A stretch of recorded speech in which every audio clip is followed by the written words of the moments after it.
Okay, I think we can roll if you're good, Mike, with Greg's going to join us, I imagine somewhere in the middle here. Um, so good morning, everybody. Here today to talk about AI assistance in Rover. Appreciate you coming on. What we're going to go through today a little bit is what do the assistants look like? What are they? How to make one using Rover BI, and then what information can we give access to the assistants? What skills can be added to the assistants? What different types of assistants are there? And then what does it look like in Rover ERP as well? We're gonna get to at the end.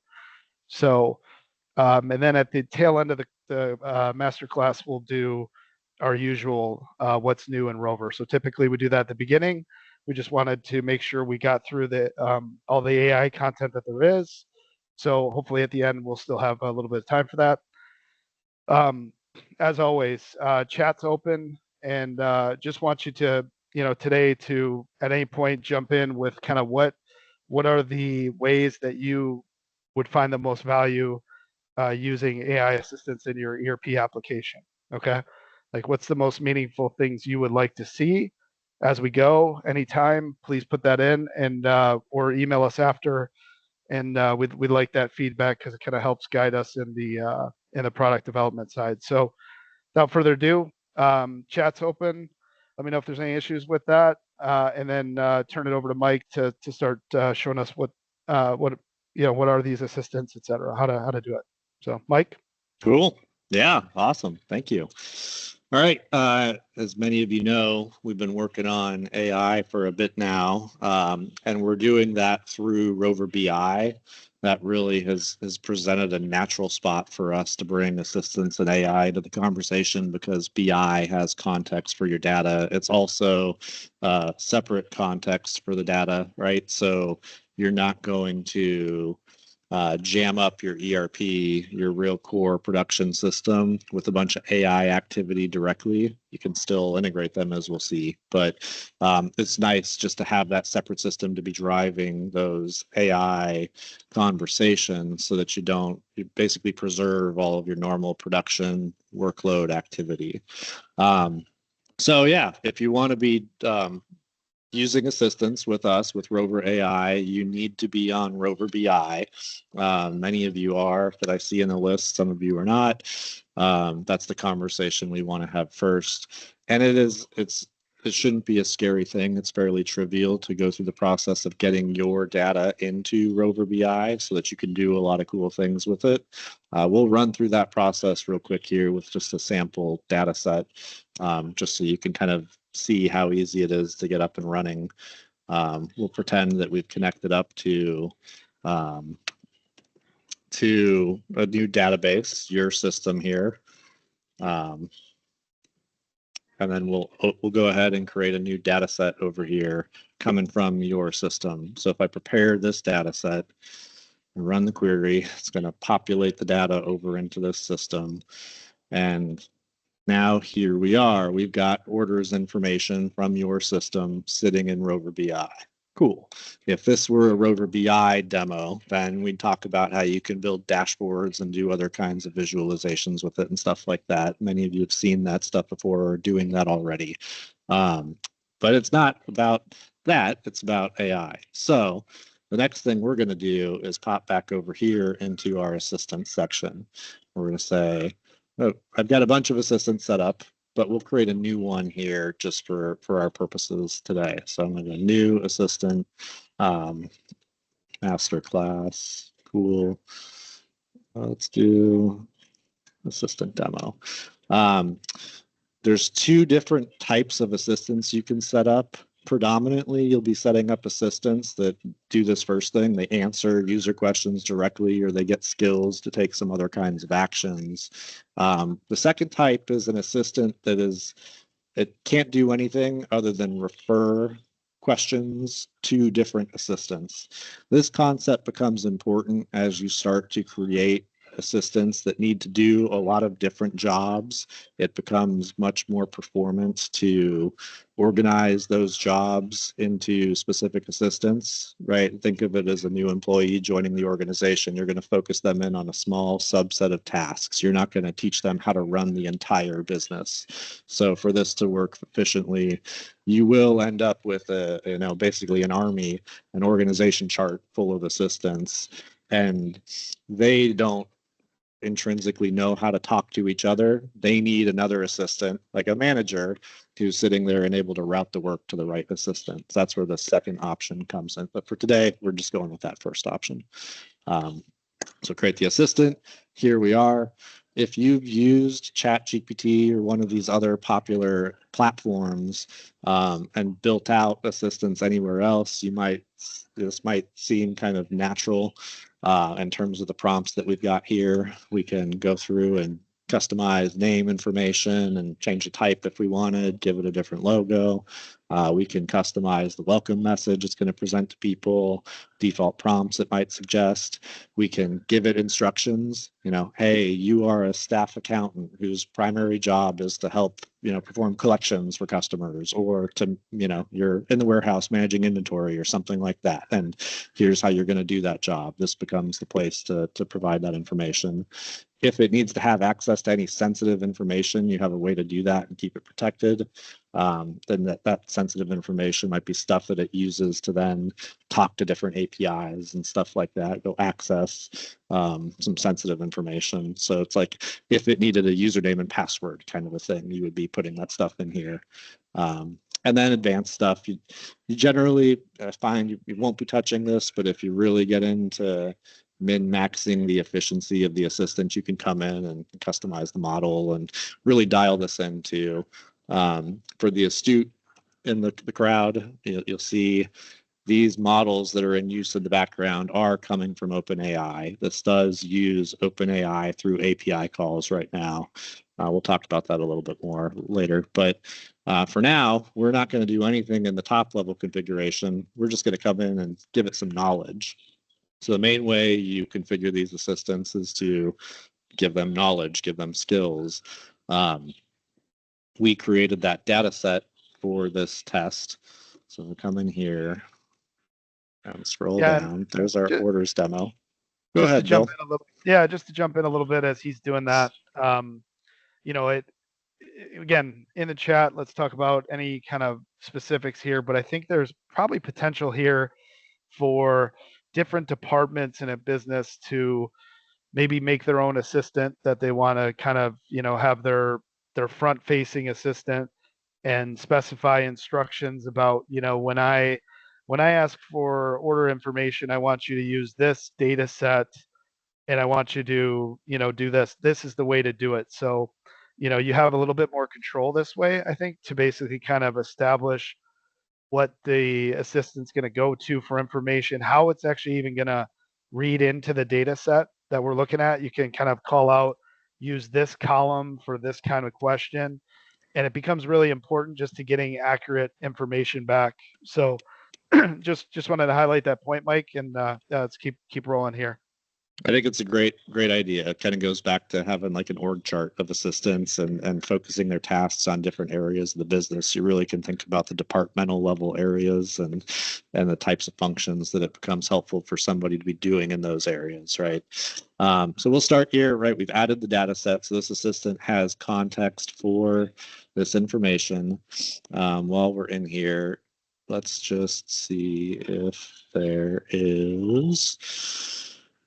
yeah, sure. We'll just take, how about Lion? We'll ask it if there are any orders set to ship to Lion. How about that? So we haven't given this assistant any context for this. We've just said, okay, you're a new assistant. Here's a data set. And if I come in here now and say, are set to ship to Lion. And without having told it how to interact with the data, yeah, cool. I'm going to turn off that debug flag. There we go. This is normally how that conversation flows. So what can you tell me about those orders?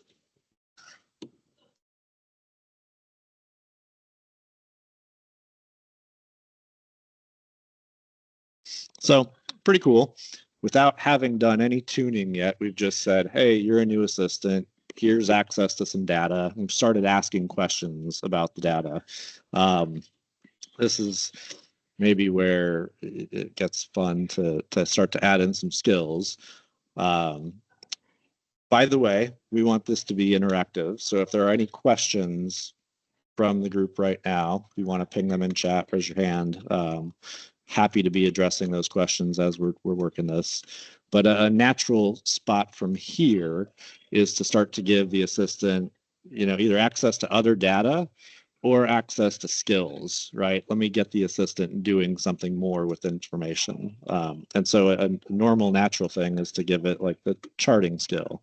So we can come back here and we can say, can you show me all, if I could type.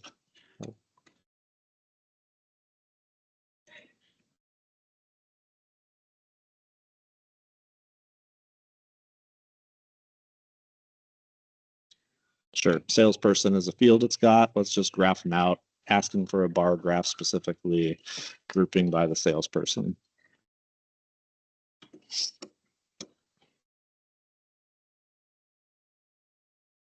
So it looks like Janet had, a few different ones. Maybe let's say, oh, you know what? I wonder if our, interesting. Yeah, what did it try to do for that y-axis? Oh, these are just the orders to Lion. Okay. Yeah,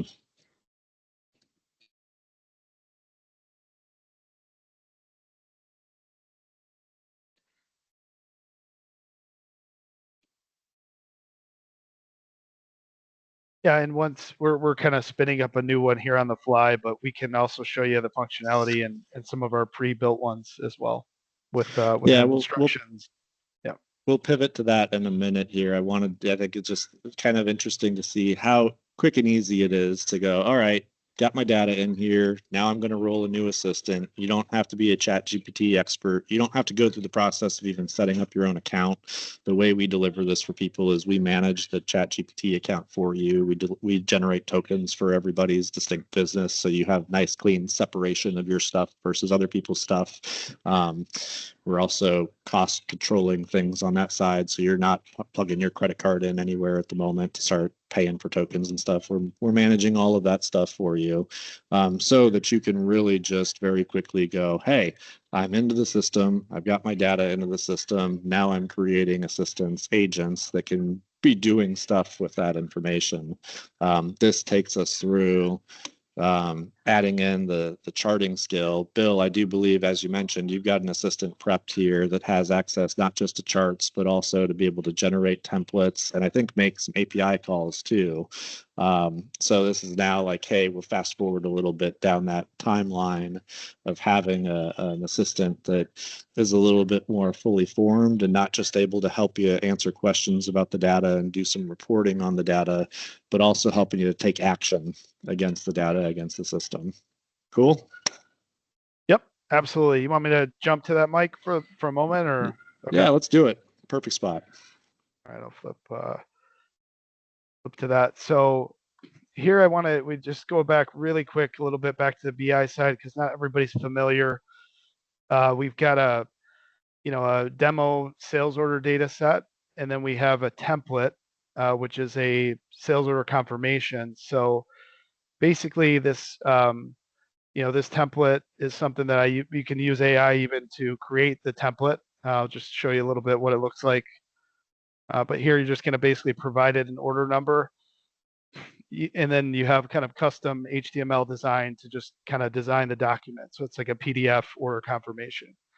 And using AI to do this, you can pretty much, like I said, it probably took a little bit, maybe an hour and a half with chat, gave it a template that I found online and asked it to create an HTML template and then wired in the data from on the Rover BI side to inject into the template. So this is what it looks like, if you're running it manually. And then we're going to go over to an assistant now. I think it's the demo ERP assistant, and we'll just double check here.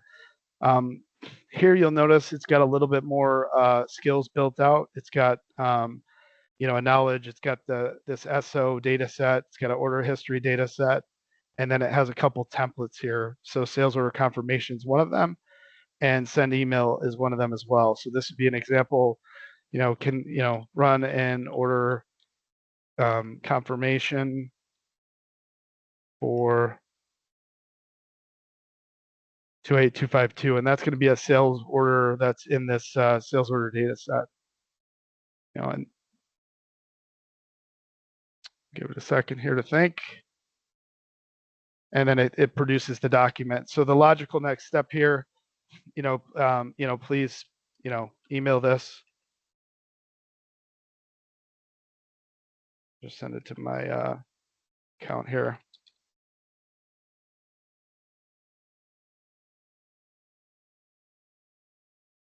And we're working on basically that being kind of an email attachment essentially. But you can through adding a skill to send email here, we're able to send emails from this assistant. And obviously this kind of is going to translate later in the conversation when we start to talk about the assistants in Rover ERP and what kind of skills we want to give that assistant. And so that, and you're in the ERP context, you can use it to produce these, documents. You can produce it to email documents or send.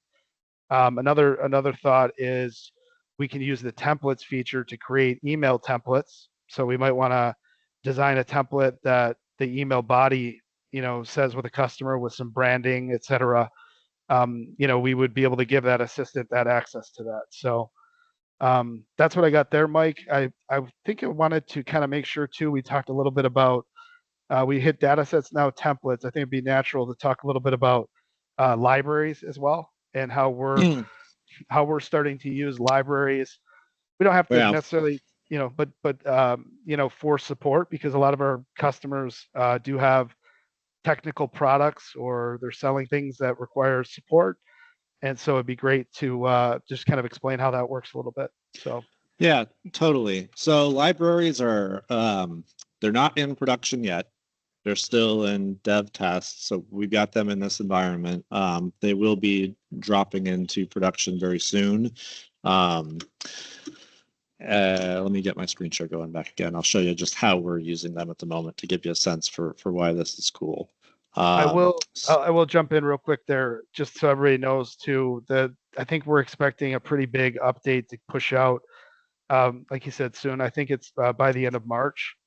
So if you're seeing anything today that's in the environment that we're using, just know that that might, that might be the case. If you go in today, you might not see it exactly the same way. Also, if you haven't enabled AI. So go ahead. No, that's perfect context.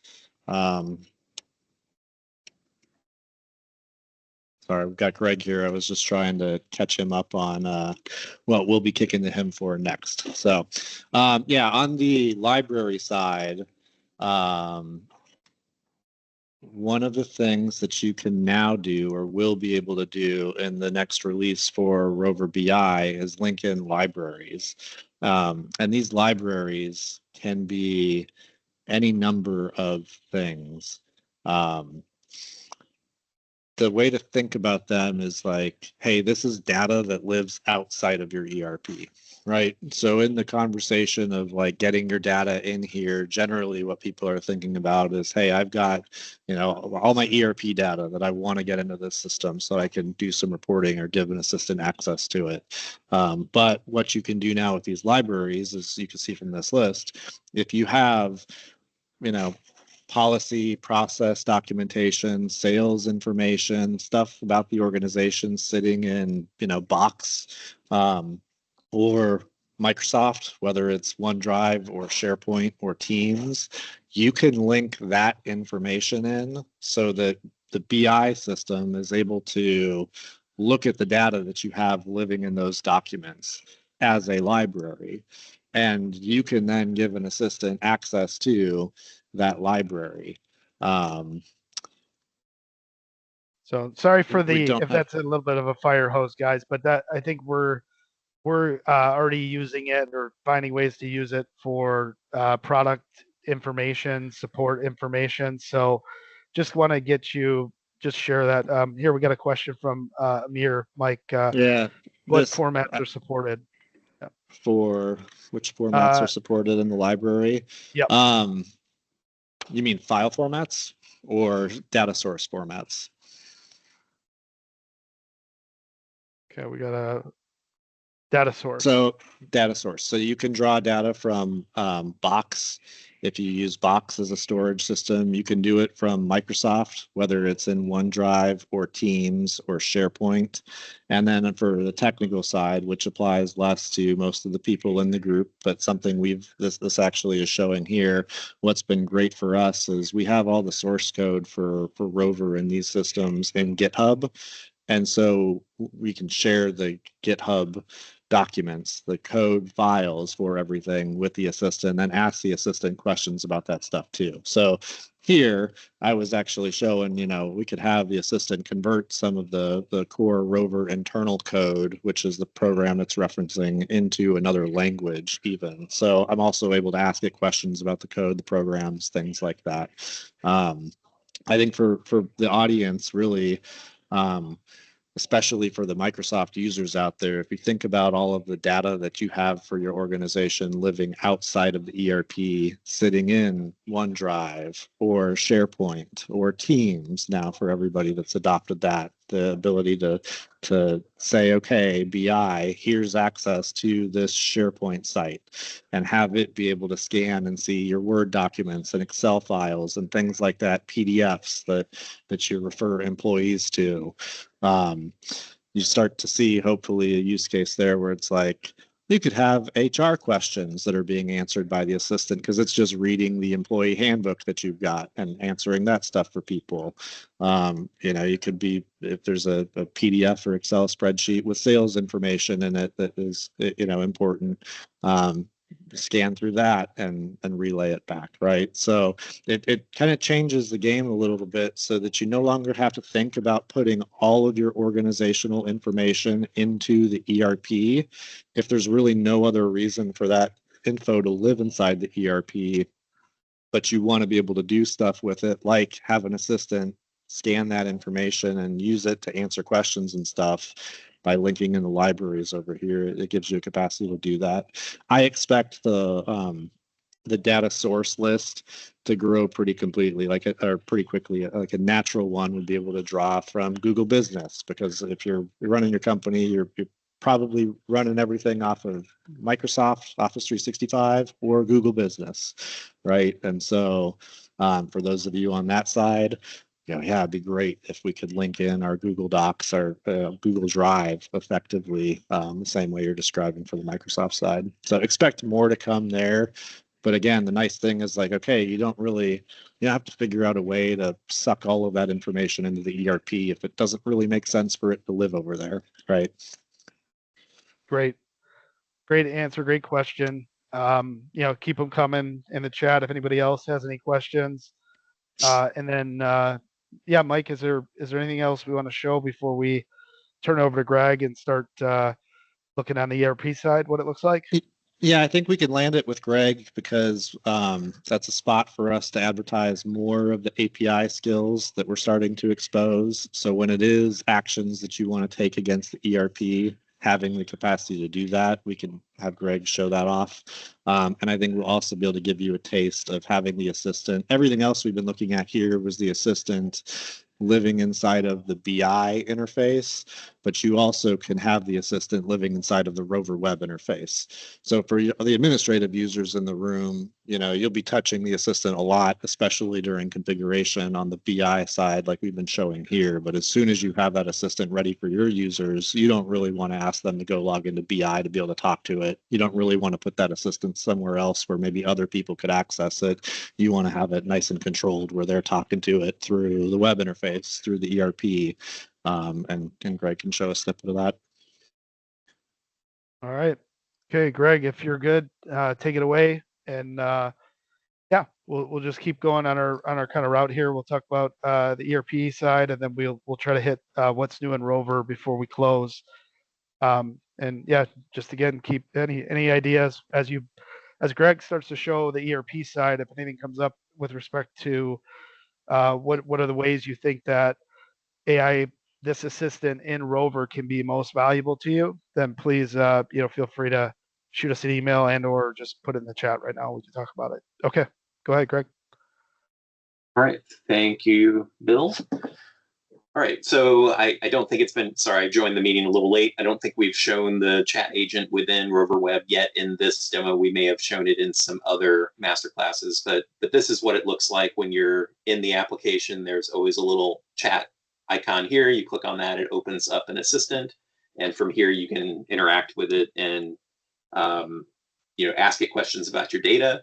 But as Mike mentioned, we are now starting to have it take actions against our APIs. So one thing that I'll do here is I've given it a little quick action for create a ticket.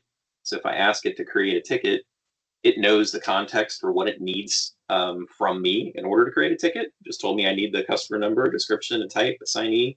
So I'm just going to paste in those details that I already had. And it should then go ahead and execute and create a ticket for me.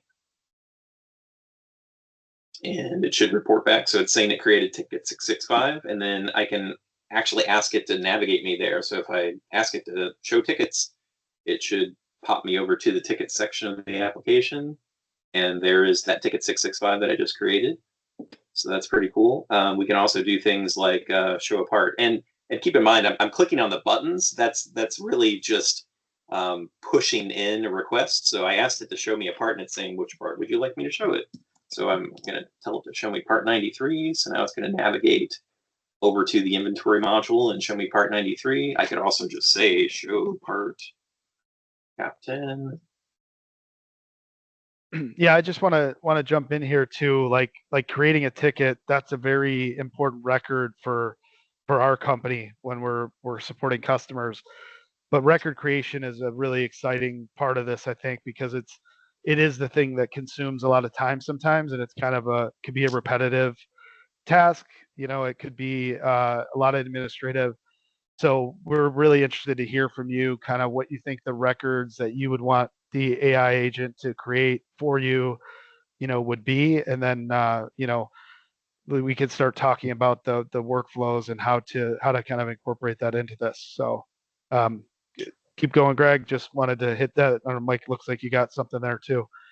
Yeah, I just wanted to add, right? So hopefully you're getting the sense of, okay, now you've got your business users inside of the application talking to the agent and able to ask the agent to do things that they themselves have access to. And that's a real key component for us, right? The agent, basically the assistant on this side, when it's embedded, inherits the API skills that user has when they're using the web application themselves. So that also helps with the assistant configuration conversation. You don't necessarily have to go through on the BI side as the admin setting up the assistant and give the assistant access to all of the API skills that need to be there. You can let, if the people who are going to be working with the assistant are people who are just business users living inside of the web application, they'll get that through that touch, which helps you with the administrative overhead there.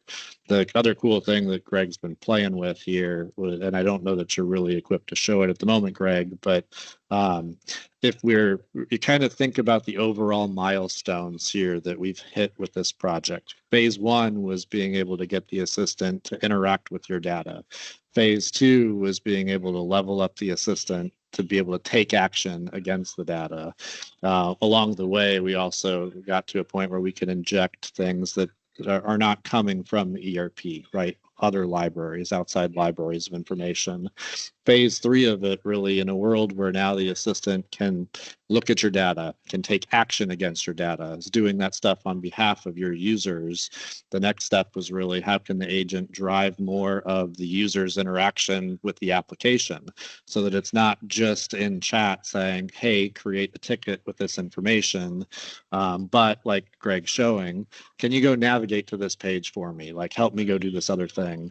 And this will include being able to prompt for things too. So in that ticket example, right? Hey, I'd like to create a new ticket. And instead of having everything kind of pasted in there, to be able to pop a window, oh no, this is not the windows.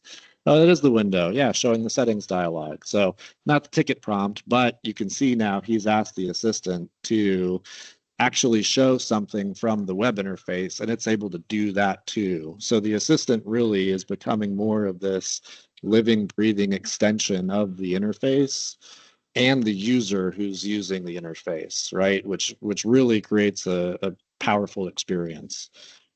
Sorry to steal your thunder on that, Greg. I wasn't expecting you to have that one ready to show. So No, that's okay. I was hopeful I could have a quick ticket entry dialogue to show, but I didn't have that this morning. So yeah, this is just, as Mike said, exhibiting how I can ask the agent to take actions on my behalf. I can know the things that I need to tell it in order to take those actions, or it can prompt me. Like I said earlier, I asked it to create a ticket and it told me what it needed to know in order to do that. You can also just have the conversation. If you know what you need to tell it up front, you can do that. So yeah, very exciting stuff. I don't know, did you all show it sending emails already? That's another thing that we can do. Yeah, if you can, Greg, yeah, show it. We showed it from the BI side, but I think why not? I think it's more developed over here anyway. Yeah, go ahead with that. So I'm just going to do a simple one, but another thing you could do here is you can ask the AI assistant to generate the email that you want to send. Previous examples we've done were, having it create a collections letter and send that letter to a contact. Yeah, that's where it becomes really exciting. I mean, that's what we're excited about is like, the work of sending this to this customer and we can leverage the sort of the chat's capabilities of maybe generating text. We can leverage BI to kind of even give it some templates to how to write that email. We can give it instructions how to write the email, and that becomes kind of your assistant in the ERP to kind of make your workflow a little bit easier. To if I'm always sending these AR reports or balances to customers, or invoices, or I'm sending order confirmations after I enter an order. It's just exciting to think about the ways that can kind of streamline those workflows. So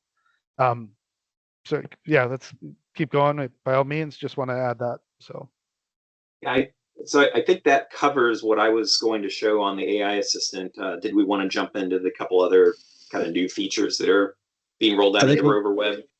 We'll move on to the new features next. I think just on the AI side, if you find this maybe Bill, what your call to action would be, but if you think this is interesting, if you want to see more, let us know. Right, the precursor is to make sure you are set up with Rover BI. If you're already in Rover BI, it's very trivial to give you access to AI to begin building your own assistants. So if you're seeing some of the potential here, if we've had light bulbs go off, I see Jolene in chat saying endless possibilities.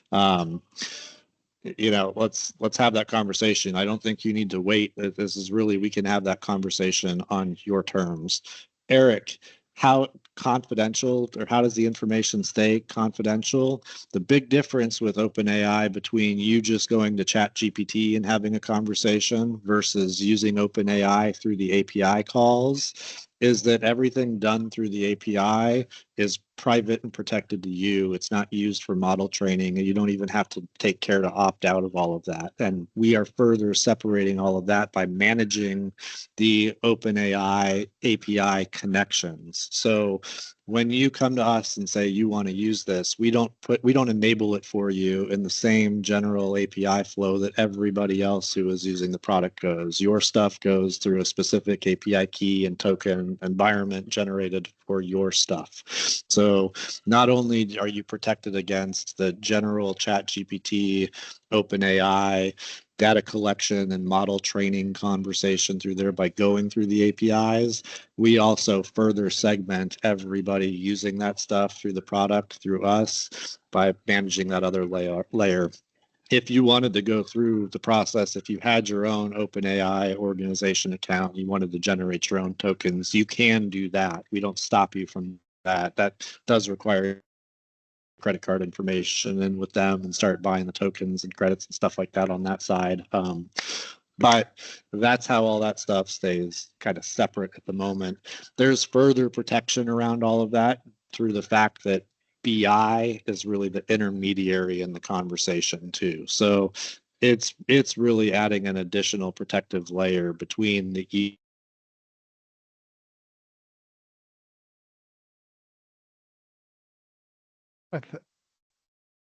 Greg, just a quick check. Can you hear me? I don't know if we lost Mike there or me.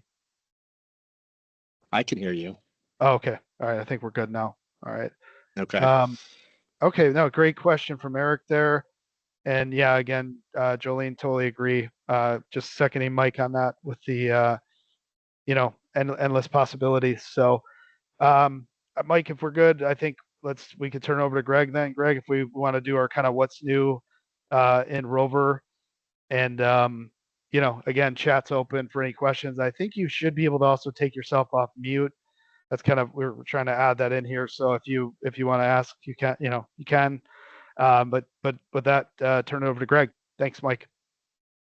Yeah, thank you. So, yeah, we always try to show a couple new things that we're working on in Rover Web in these master classes. So I'll highlight a couple quick items. So I'm in the point of sale module at the moment. And one thing we recently added is the ability to capture a signature for shipments. So I'm going to go into a particular customer and choose an open order, and then attempt to ship it. And this particular Rover Web instance is set up to require a signature. So I tried to ship it. I hadn't yet provided a signature. I'll enter one in, and then it will let me go ahead and ship the order. Another quick thing that we've added is the ability to provide custom lookups for certain functions within the application. So I'll try to better explain that. Within point of sale, we have a customer search, and I can type in a value and it will return results with certain specific columns that we generally include. So this is a different instance, which is set up to use a custom lookup, is how we call it. So if I search for Evans in this instance, you can see there are a whole different list of columns that display here. So this adds another layer of flexibility for if you need to see certain data in your search results, we can now do that and allow filtering and sorting and all of that. So if there's a particular field that's really important to your customers or your users when you're searching for customers, we can display that here. And there's that same functionality is being added in many different places within the application. We do the same thing on parts. So when you're looking at parts and you're going in and drilling into the inventory status, all of these columns here, tabs that show up, those are customizable. So if you have a particular piece of data that you want your users to be able to see, we can add those dynamically and pretty much show anything that you can think of to display there. I think I showed last time we've added some other additional interfaces to let you pop over to the parts display too. So we're in point of sale looking at an inventory item, and if we wanted to then drill in and see that parts record, we could click there and bounce right over there. Yeah, I think it's a good idea to review it. Just for anybody who hasn't seen this yet, this is kind of part master maintenance in the web. It's pretty exciting. We're exciting to have it. So go ahead, Greg, but just wanted to make sure everybody knew what they were looking at, and you'll notice a lot of different tabs here that maybe in our desktop application, we had to go to different commands, different screens. It's kind of nice, we think, to be able to start to kind of link all the information here behind the part master, including the inventory and all that information. But we're excited about adding other things as we go. So, yep. Yeah, those were the main features that I wanted to highlight. So that's all I had. All right. Okay, Jolene, can't wait. Okay, if anybody has any other questions, jump now or go ahead and put them in the chat. If not, as always, thanks everybody for spending your time with us, and we'll look forward to the next one. I think the video will be accessible. It'll be on the YouTube, our YouTube channel, shortly after here. So thank you. Okay. Thanks, Bill. Thanks, Greg. Thanks for the great commentary and chat. I appreciate everybody showing up. All right. Thanks, everyone.